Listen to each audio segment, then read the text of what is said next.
Bonjour, Michel Dusselier, donc je suis directeur d'usine depuis beaucoup d'années.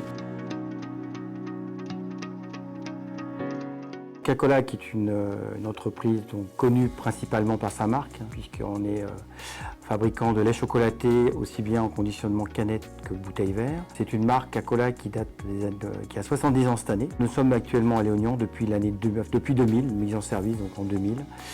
Avec une unité qui fait environ 7000 m² couverts. Donc on est 52 salariés et on va passer avec le démarrage de nouvelle ligne à 55-56 personnes. On a une équipe dédiée qualité-sécurité qui est composée de 3 personnes, donc une responsable qualité et de deux personnes, donc 2 assistants qualité, et qui, entre autres, parce que ce n'est pas leur seule fonction, mais assure la sécurité au niveau du site et des salariés.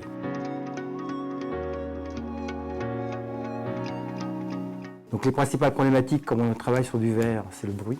On a un niveau sonore qui impose de porter des protections.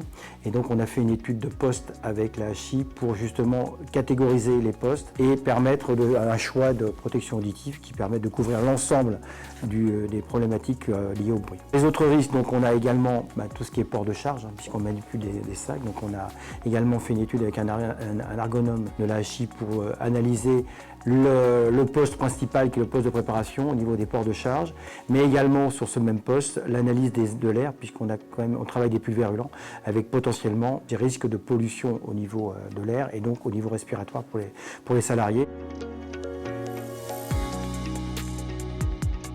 Alors au niveau des salariés, effectivement, le port des protections auditives, même si des fois il faut encore insister, mais elles sont globalement très bien portées et acceptées. Également au niveau du laboratoire, puisque maintenant tout a été, et y compris la gestion des produits chimiques a été revue et fait maintenant avec les protégés donc, au niveau du NOHOT.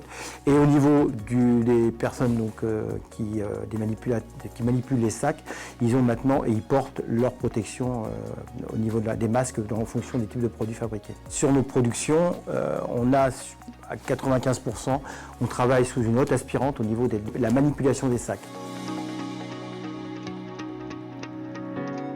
Au départ, on se dit à la HI, mais c'est du travail, donc l'intervention risque d'être plus répressive.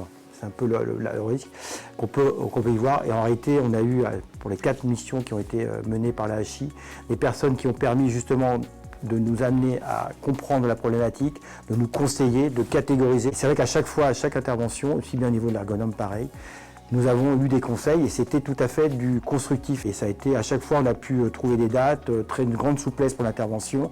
Et également, puisqu'on est travaillé en 3-8, avec des personnes qui arrivaient très très tôt le matin. Je souhaite remercier la HI pour les actions qui ont été menées, comme je disais tout à l'heure, parce que ça a été à la fois pertinent, constructif et ça nous a permis d'avancer sur ces problématiques-là.